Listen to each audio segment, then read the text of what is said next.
Welcome back to city news. కోల్కతాలో trainee doctor పై జరిగిన అత్యాచారాన్ని ఖండిస్తూ తెనాలి ప్రభుత్వ జిల్లా వైద్యశాలలో వైద్యులు నిరసన వ్యక్తం చేశారు. ఓపీ సేవలు నిలిపివేసి వైద్యులు వైద్య సిబ్బంది నిరసనలో పాల్గొన్నారు. వైద్య విద్యార్థినిపై అత్యాచారానికి పాల్పడిన నిందితులను కఠినంగా శిక్షించాలని డిమాండ్ చేశారు. పిల్లలని మంచి భావజాలంతో పెంచి సమాజానికి ఉపయోగపడే పౌరులుగా తీర్చిదిద్దాలని తల్లిదండ్రులకు సూచించారు. భవిష్యత్తులో ఇటువంటి సంఘటనలు పునరావృతం కాకుండా ప్రజల్లో ఆలోచన విధానం మారే విధంగా కేంద్ర రాష్ట్ర ప్రభుత్వాలు కఠినమైన చర్యలు తీసుకురావాలని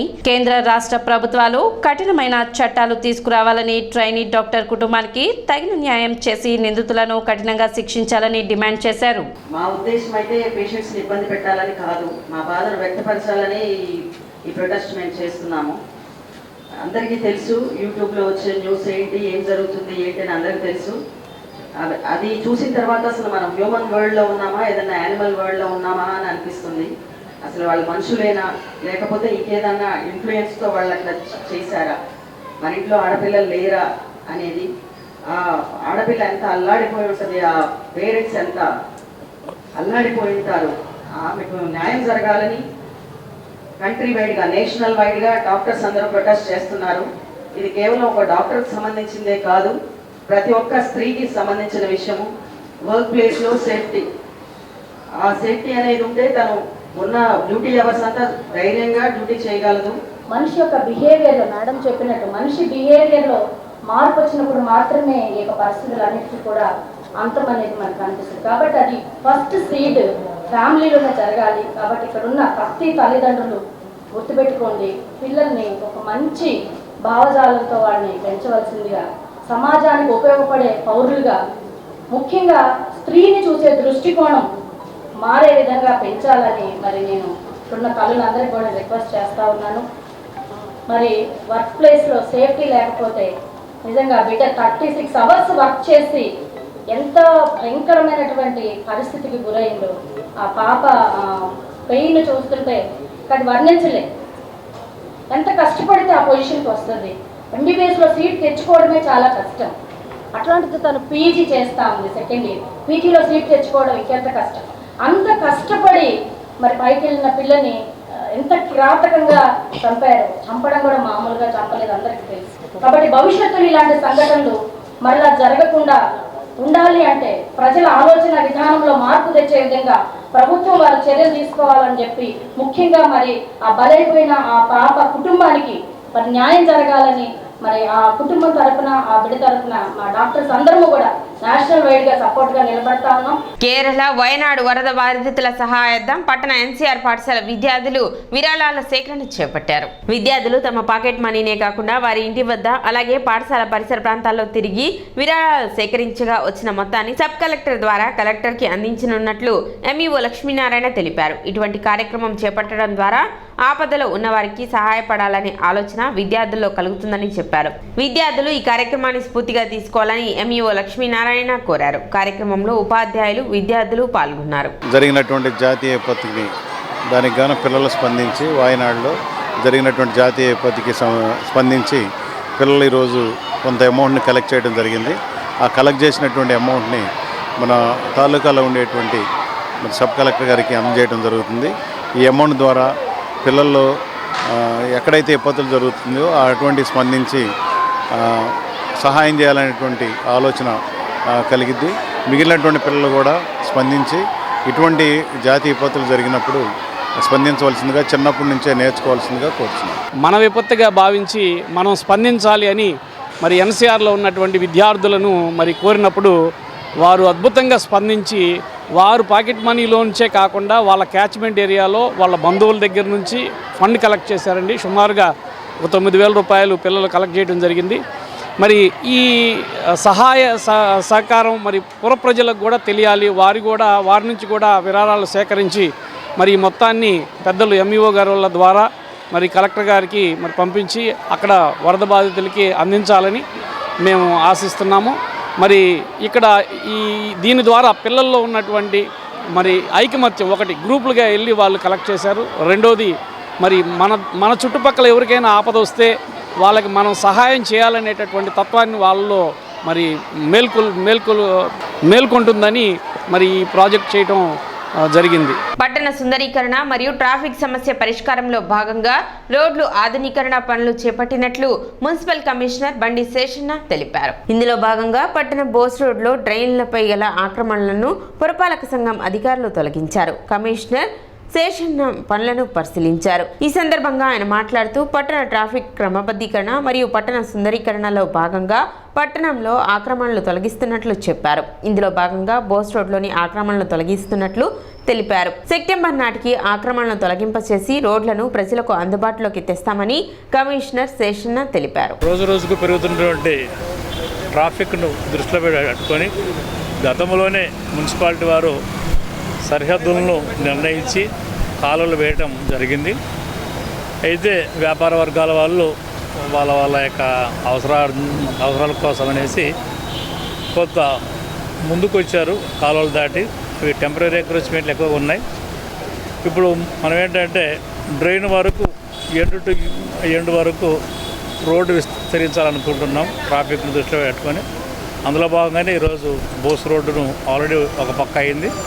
రెండో పక్క కూడా డ్రైన్ వరకు టెంపరీ ఎంక్రోచ్మెంట్ ఉండేది అన్నీ క్లియర్ చేసి సెప్టెంబరు ఫస్ట్ వీక్లోనే వర్క్ స్టార్ట్ చేయాలని గౌరవ కౌన్సిల్ వారు మాకు ఆల్రెడీ శాంక్షన్స్ ఇచ్చారు.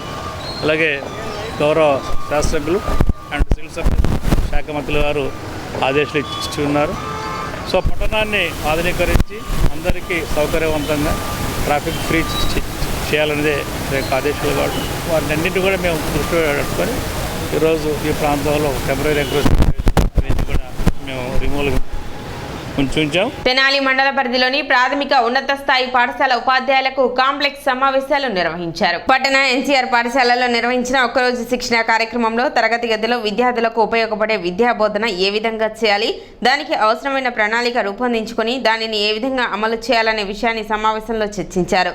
టీచర్స్ వారు చేసే యాక్టివిటీస్ క్లాస్ రూమ్లో ఉపయోగించేది ది బెస్ట్ ప్రాక్టీస్ ఇక్కడ ప్రదర్శించి మిగిలిన ఉపాధ్యాయులతో చర్చించి వాటిలో ఏమైనా లోపాలు ఉంటే ఆ లోపాలను సరిచేసుకొని ఒక బెస్ట్ మోడ్లో ఉపాధ్యాయులు విద్యార్థులకు పాఠాలు బోధించేందుకు ఒక్కరోజు శిక్షణ కార్యక్రమం ఈ కాంప్లెక్స్ సమావేశంలో నిర్వహించినట్లు చెప్పారు. లెసన్ ప్లాన్ ఏ విధంగా తయారు చేయాలి అనే విషయం వీడియో ద్వారా ఉపాధ్యాయులకు వివరించినట్లు ఎంఈఓ జయంతిబాబు తెలిపారు.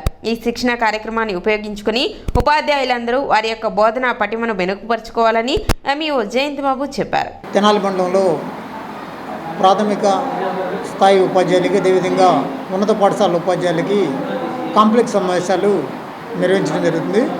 ఈ కాంప్లెక్స్ సమావేశాల ముఖ్య ఉద్దేశం ఏంటంటే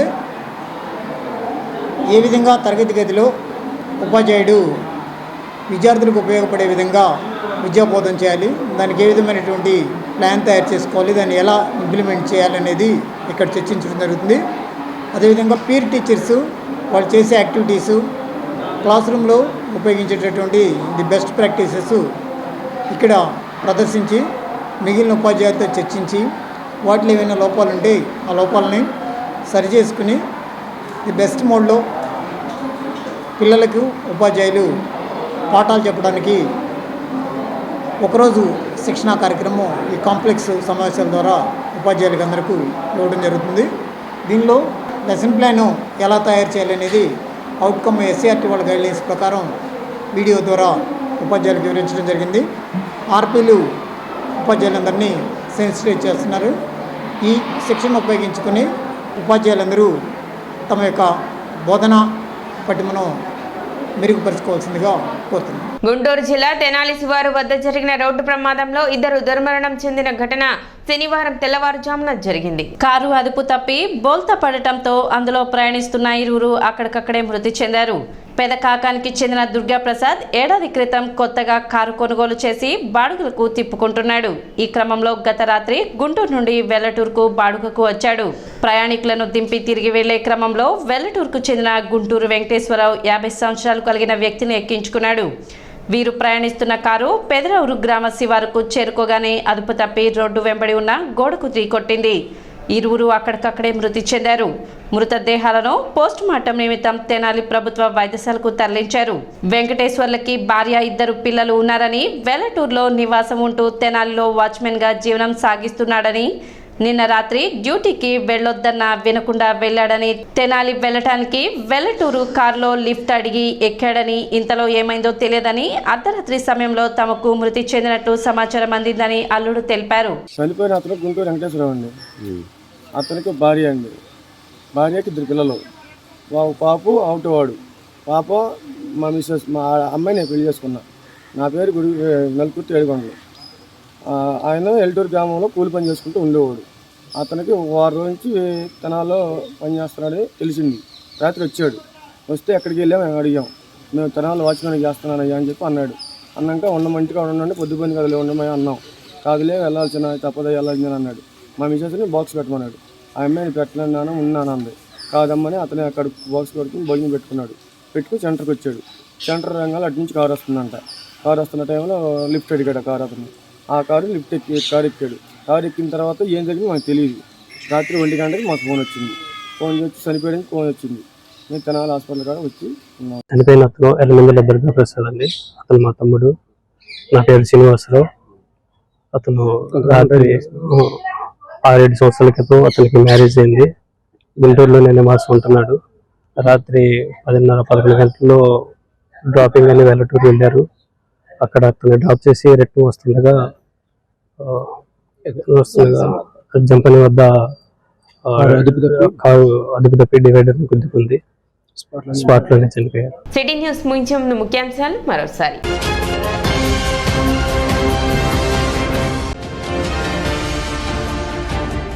కోల్కతాలో వైద్యురాలపై జరిగిన అత్యాచార ఘటనను నిరసిస్తూ పట్టణంలో వెల్లువెత్తిన నిరసనలు.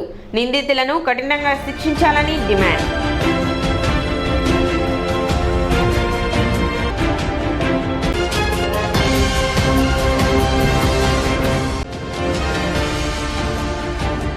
ఎస్సీ వర్గీకరణను వ్యతిరేకిస్తూ ఈ నెల 21వ తేదీన తలపెట్టిన భారత్ బంద్ జయప్రదం చేయాలని పిలుపునిచ్చిన ఎస్సీ ఎస్టీ వర్గీకరణ వ్యతిరేక పోరాట సమితి Tenali division JAC.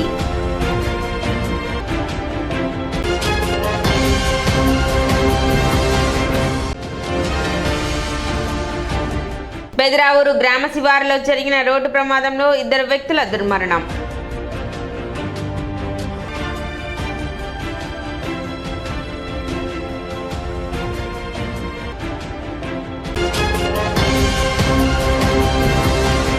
City news ఇంతటితో సమాప్తం. నమస్కారం.